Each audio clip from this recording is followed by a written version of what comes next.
लगातारको वर्षासँगै सिस्डोलवासीको अवरोधपछि उपत्यकाको फोहोर मैला विसर्जनको काम पुनः रोकियो।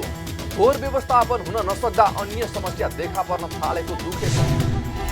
कोभिडपछि नेपालको वायु सेवा क्षेत्रले 37 अर्ब रुपैयाँ बराबरको आम्दानी गुमाए।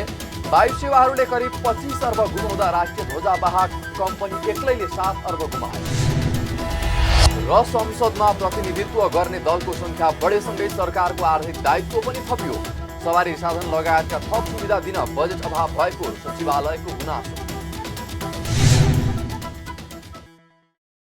हामी छौं पल पल तपाईसँग, हिमाल पहाड तराईसँग, साथ छ हाम्रो बढ्ने कदमलाई। सलाम छ ती पोरखी हातहरूलाई, जिन्दगी सजाइदिन्छौँ हामी, हर सासको साथी बन्छौँ हामी। सुरक्षा अनि समृद्धि प्राण छ हाम्रो, हर आफू पनि बचौँ अरूलाई पनि बचाऊ। आजै नेपाल लाइफमा जीवन बिमा गरौँ। हामी हौं नेपाल लाइफ। नेपाल लाइफ, किनकि जीवन अमूल्य छ।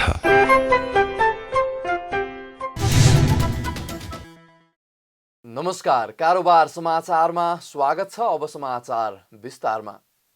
नुवाकोटको ओखर पौवा स्थित सिस्डोल ल्यान्डफिल्ड साइट क्षेत्रका प्रभावित स्थानीयले काठमाडौँ उपत्यकाको फोहोर मैला फाल्न पुनः अवरोध गरेका छन्।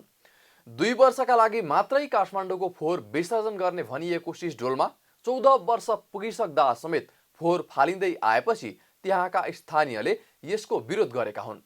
स्थानीयको विरोधसँगै अविरल परेको वर्षापछि अहिले काठमाडौँको फोहोर केही समय यता उठ्न सकेको छैन, जसका कारण काठमाडौँमा प्रदूषण बढिरहेको छ।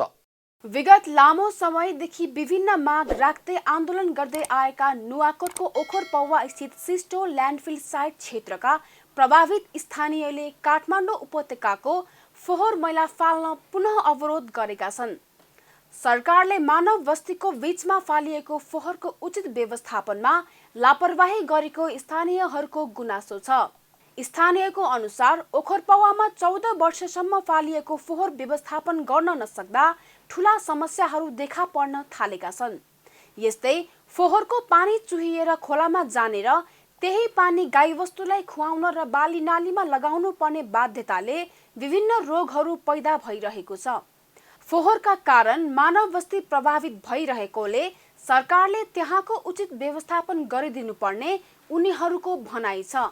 विशेष गरी त फोहोर नै अब यसको चाहिँ वैकल्पिक अन्य ठाउँमा लगाएर व्यवस्थापन गर्न सकिन्छ भने त्यो लाग्नु त विशेष गरी मानव बस्तीहरू सबै भइरहेको ठाउँमा अब यसले चाहिँ धेरै ठुलो असर पार्छ।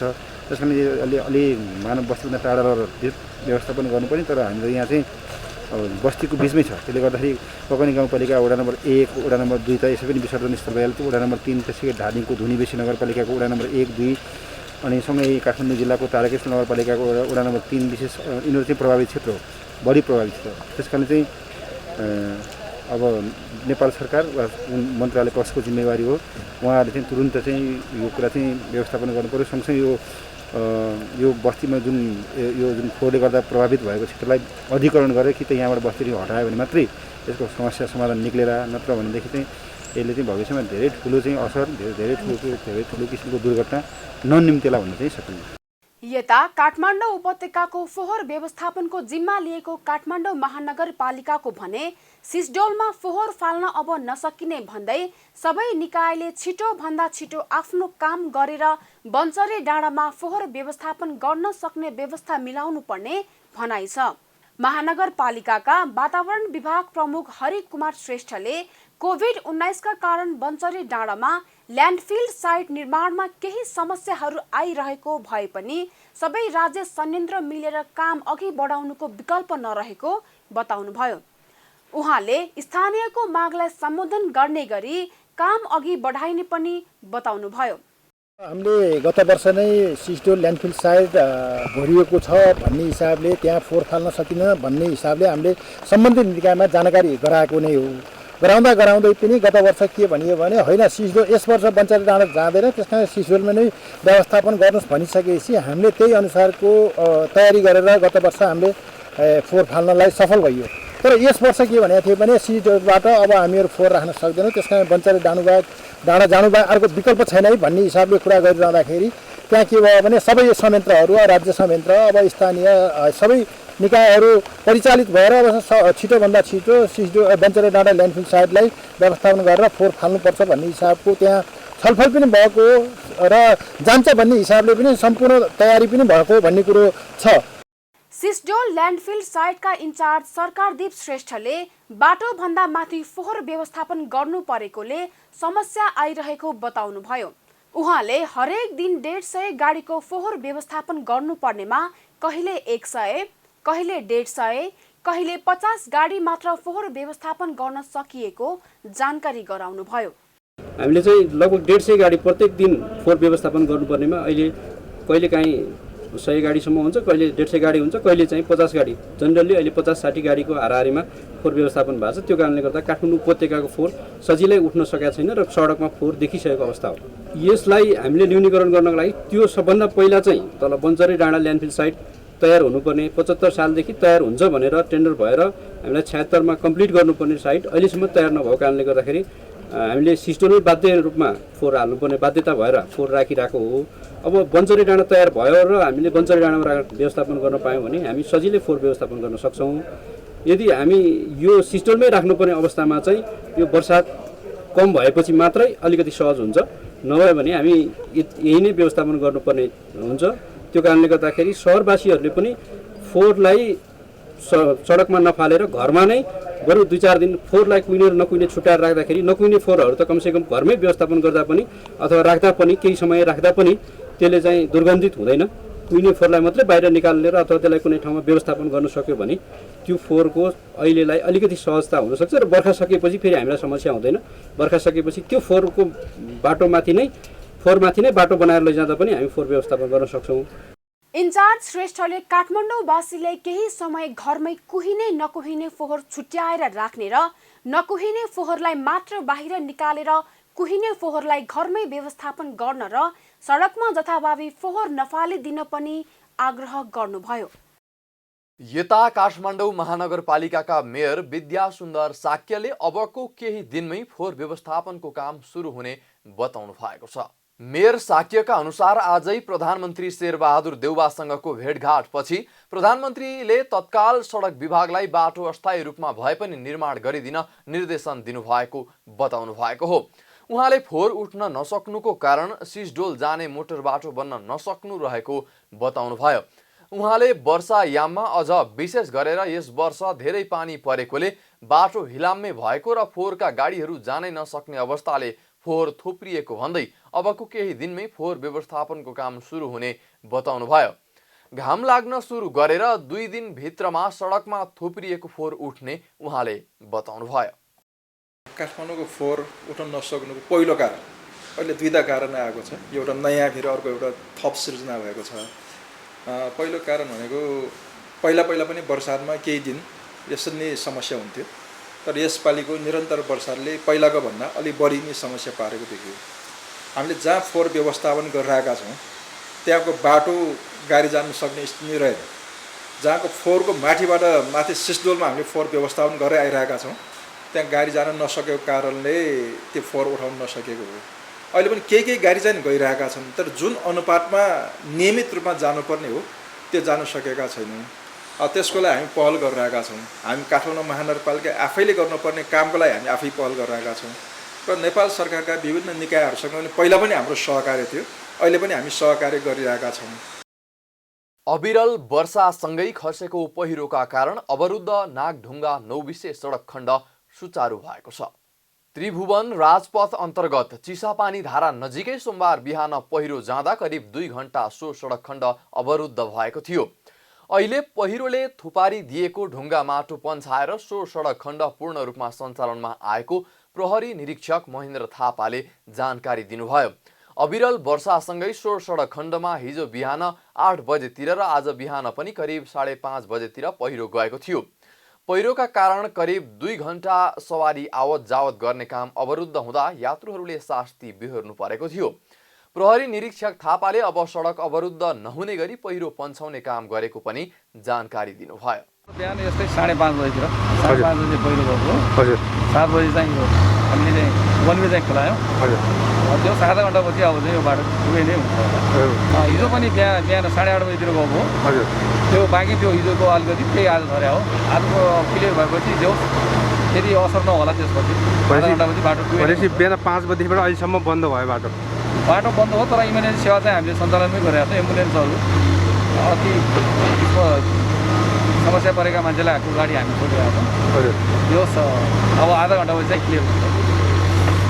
सुरुङ मार्ग निर्माण गर्ने क्रममा सडक फराकिलो बनाउने काम गर्नु परेकोले सो क्षेत्रको सडकमाथिबाट पहिरो झर्ने काम भइरहेको छ।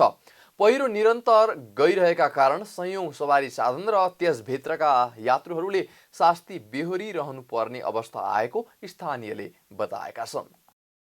हरेक वर्ष भाद्र कृष्ण अष्टमीका दिन मनाइने कृष्ण जन्माष्टमी पर्व आज सोमबार देशभर भगवान श्री कृष्णको पूजा आराधना गरेर मनाइँदैछ। भगवान श्रीकृष्णको जन्म भएको दिन ज्ञान भक्ति र कर्मका प्रणेताको रूपमा श्रीकृष्ण जन्माष्टमी पर्व मनाउने गरिन्छ। आजकै दिन ललितपुरको पाटन स्थित कृष्ण मन्दिरमा पूजा अर्चना गरेर कृष्ण जन्माष्टमी पर्व मनाउने गरिए पनि यस वर्ष कोरोना भाइरसका कारण मन्दिर खोलिएको छैन। मन्दिर परिसरमा भक्तजनहरूको भिड रहेको छ भने मुख्य मन्दिरको वरपर रहेका मूर्तिमा मानिसहरू पूजा गरेर फर्किरहेको देख्न सकिन्छ। द्वापर युगमा पिता वासुदेव र माता देवकीका 8औं पुत्रको रूपमा मामा कंसको जेलमा रहेको भगवान श्रीकृष्णले मध्यरातमा जन्म लिनु भएको र उहाँ जन्मिएपछि जेलका ढोकाहरू खुल्ला भएको र सुरक्षामा रहेका सुरक्षाकर्मीहरू निन्द्रामा परेको धर्मशास्त्रमा उल्लेख छ। वैदिक सत्य सनातन हिन्दू धर्मावलम्बीहरू आजको दिन कंसको अत्याचारबाट मानवलाई भगवान श्रीकृष्णले मुक्त दिलाएको दिनको रूपमा पनि श्रीकृष्णको पूजा अर्चना गरी जन्मोत्सव मनाउने गर्दछन्। आजको दिन शुद्ध भएर भगवान श्रीकृष्णको पूजा गरेमा सन्तान दीर्घायु र समृद्धि प्राप्त हुने धार्मिक विश्वास रहेको छ। अन्याय अत्याचार र राक्षसी प्रवृत्तिबाट मानव जातिलाई मुक्ति दिलाउन भगवान विष्णुले श्रीकृष्णको रूपमा पृथ्वीमा जन्म लिएको दिनको रूपमा आज धुमधामसँग श्रीकृष्ण जन्माष्टमी पर्व मनाउने गरिन्छ। यसैबीच सरकारले सोही पर्वको अवसर पारेर सार्वजनिक बिदा समेत दिएको छ। कोभिड-19 महामारीको कारण नेपालको वायु सेवा क्षेत्रले 37 अर्ब रुपैयाँ बराबरको आम्दानी गुमाएको सरकारी तथ्याङ्कले देखाएको छ। नेपाल नागरिक उड्डयन प्राधिकरणले सार्वजनिक गरेको तथ्याङ्क अनुसार कोरोना महामारीका कारण 2076 को चैत्र महिनादेखि 2078 को असार महिनासम्म नेपालको वायु सेवा क्षेत्रले 37 अर्ब रुपैयाँ बराबरको आम्दानी गुमाएका छन्। प्राधिकरणले कोभिड पूर्वको प्रक्षेपित आय भन्दा करिब 12 अर्ब बराबरको आम्दानी गुमाएको छ। कोभिड पूर्व प्राधिकरणको प्रक्षेपित आम्दानी 10 अर्ब 54 करोड 41 लाख रुपैयाँ हुने अनुमान रहेको थियो। तर उक्त आर्थिक वर्षमा प्राधिकरणको प्रक्षेपित आम्दानीको 43% र आर्थिक वर्ष 2077-78 मा 72% न्यून आम्दानी भएको छ। प्राधिकरणको अनुसार वायु सेवा कम्पनीहरूले भने करिब 25 अर्ब बराबरको आम्दानी गुमाएका छन्, जसमा सबैभन्दा बढी राष्ट्रिय ध्वजा वाहक नेपाल वायु सेवा निगमले करिब 7 अर्ब रुपैयाँ गुमाएको छ। यस्तै हिमालयन एयरलाइन्सले करिब 3 अर्ब तथा आन्तरिक वायु सेवा कम्पनीहरूले करिब 15 अर्ब बराबरको आम्दानी गुमाएको प्राधिकरणले जनाएको छ। कोभिड-19बाट प्राधिकरणको आम्दानी एवं राज्यको अर्थतन्त्रमा परेको प्रभावको कारण प्राधिकरणको स्रोतबाट हुने विकास निर्माणको कार्य समेत प्रभावित भएका छन्। सरकारको स्रोतबाट सञ्चालित ठूला आयोजनालाई बजेट अभाव नहुने भए तापनि आन्तरिक विमानस्थलहरूको विकास तथा स्तरोन्नतिको कार्यक्रम प्रभावित भएको प्राधिकरणले उल्लेख गरेको छ। अन्तर्राष्ट्रिय नागरिक उड्डयन संगठन ILO-ले कोभिड-19 को कारण एसिया प्रशान्त क्षेत्रमा सन् 2020 मा अन्तर्राष्ट्रिय उडानमा 74% र आन्तरिक उडानमा 50% हवाई यात्रु घटेको जनाएको छ। त्यस्तै सन् 2019 को तुलनामा सन् 2021 मा अन्तर्राष्ट्रिय उडानमा 67 देखि 75% सम्म र आन्तरिक उडानमा 20 देखि 30% सम्म हवाई यात्रु घट्न सक्ने प्रक्षेपण गरेको छ। नेपाल कम्युनिस्ट पार्टी एमाले र जनता समाजवादी पार्टी नेपाल टुक्रिएसँगै संसदीय गणितमा आएको फेरबदलले संसदमा प्रतिनिधित्व गर्ने दलको संख्या पनि बढेको छ, जसका कारण सरकारलाई आर्थिक दायित्व थपिएको छ। संसदमा प्रतिनिधित्व गर्ने दललाई कार्यालय र कर्मचारीका साथै सवारी साधन, इन्धन लगायतका सामग्री उपलब्ध गराउनुपर्ने र संसदीय दललाई नेता तथा प्रमुख सचेतकलाई समेत विभिन्न सुविधाहरू उपलब्ध गराउनुपर्ने भएका कारण आर्थिक दायित्व थपिएको हो।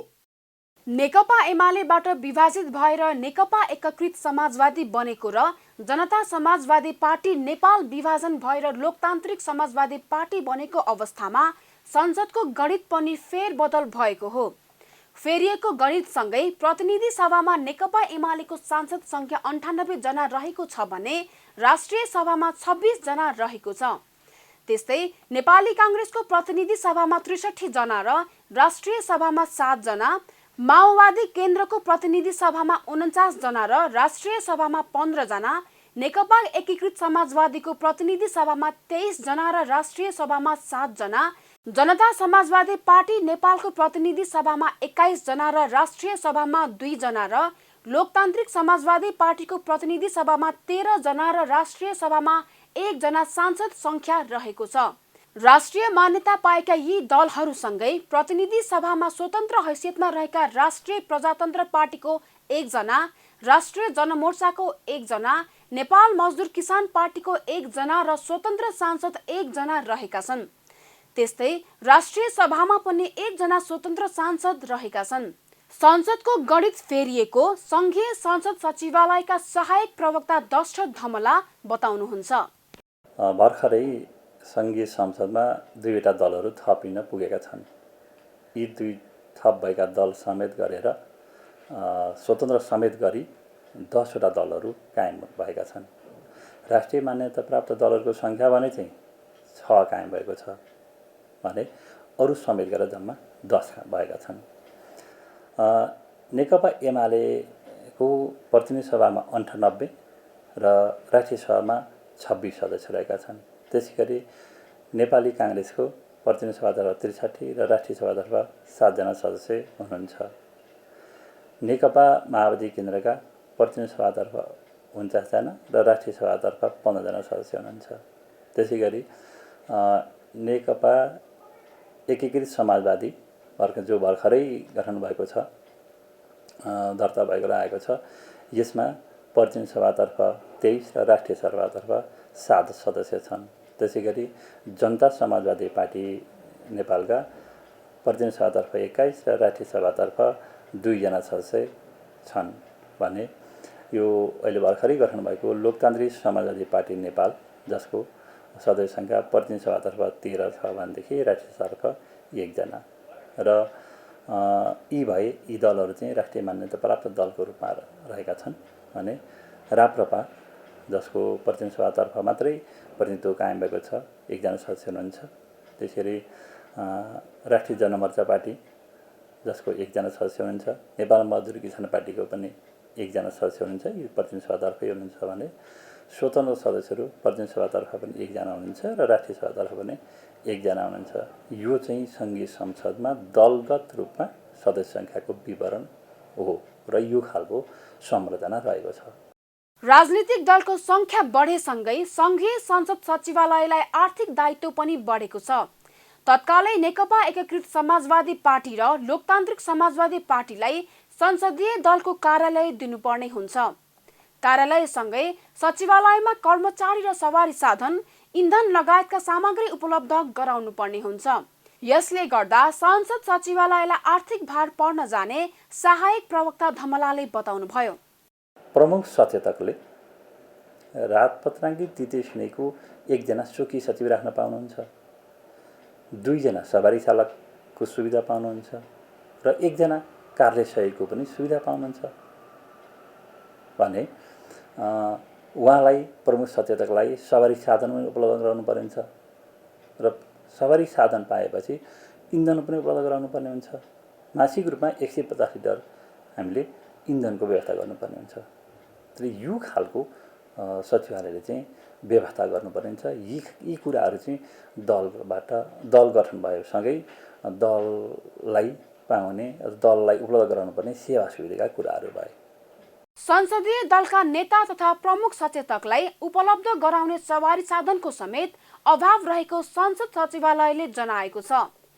तत्कालै सवारी साधन किन्नुपर्ने अवस्थामा सचिवालयसँग बजेट अभाव हुँदा अर्थ मन्त्रालयसँग माग गर्नुपर्ने र अर्थ मन्त्रालयले दिदासम्म केही समय बितिसक्ने संघीय संसद सचिवालयका सहायक प्रवक्ता दशरथ धमलाले बताउनुभयो। विगतमा भएका राजनीतिक दल र अवस्थालाई हेरेर बनाइएका भौतिक संरचनाहरूले अहिलेको परिवर्तित अवस्था अनुसार मागको पूर्ति गर्न नसकेको उहाँले बताउनुभयो। पुरानो संरचनाको आधारमा अहिलेको अवस्था अनुसार दलहरूलाई सेवा सुविधा तथा संरचना दिनुपर्ने भएका कारण चुनौतीपूर्ण बनेको उहाँले उल्लेख गर्नुभयो। दल बढेसँगै सचिवालयले एक खालको चुनौतीको सामना गर्नुपर्ने हुन्छ। चुनौती यस अर्थमा हो कि हाम्रा संरचनाहरू पञ्चायतकालीन संरचनाहरू छन्। पछिल्लो समयमा खासै कुनै त्यस्ता नयाँ संरचनाहरू हाम्रो अहिले वर्तमान आवश्यकतालाई सम्बोधन गर्ने खालका संरचनाहरू थपिएका छैनन्। तिनै पुराना संरचनाहरूबाट नै अहिले बढ्दै गरेका दलहरूमा भइरहेको संवैधानिक व्यवस्था अनुसारको सदस्य सङ्ख्या जो संविधान संसदमा दलहरूको टोटल सदस्य सङ्ख्याको छ त्यो पञ्चायतकालीन सङ्ख्याभन्दा त अहिले बढी छ। अनि कानुनले पनि त्यही ढङ्गका अरू सेवा सुविधाका कुराहरू प्रशासनिक कुराहरू पनि व्यवस्था गरेको छ, त्यो उपलब्ध गराउनुपर्छ भनेको छ। भनेको अर्थ के भने त्यति बेलाको संरचनाभन्दा त्यति बेलाको संरचनाका आधारमा अहिलेको अवस्थालाई सम्बोधन गर्नुपर्ने हुँदा चुनौती छ। संघीय संसदको नयाँ भवन नबनेसम्म दलहरूलाई सहज ढङ्गले आधारभूत कुराहरू उपलब्ध गराउन नसक्ने अवस्था रहेको उहाँले उल्लेख गर्नुभयो। कारोबार समाचारमा अब सुनचाँदी र विदेशी विनिमय दर सम्बन्धी जानकारी।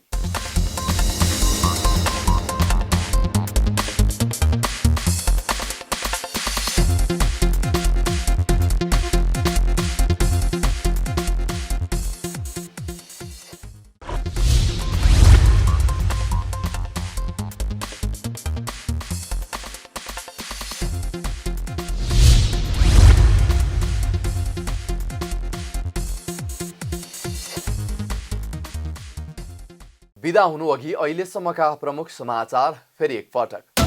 लगातारको वर्षासँगै सिस्डोलवासीको अवरोधपछि उपत्यकाको फोहोर मैला विसर्जनको काम पुनः रोकियो। फोहोर व्यवस्थापन हुन नसक्दा अन्य समस्या देखा पर्न थालेको दुखेछ। कोभिडपछि नेपालको वायु सेवा क्षेत्रले 37 अर्ब रुपैयाँ बराबरको आम्दानी गुमाए। वायु सेवाहरूले करिब 25 अर्ब गुमाउँदा राष्ट्रिय ध्वजावाहक कम्पनी एक्लैले 7 अर्ब गुमाए। र संसदमा प्रतिनिधित्व गर्ने दलको संख्या बढेसँगै सरकारको आर्थिक दायित्व पनि थपियो। सवारी साधन लगायतका थप सुविधा दिन बजेट अभाव भएको सचिवालयको गुनासो। कारोबार समाचार सकियो, हामीलाई बिदा दिनुहोस्।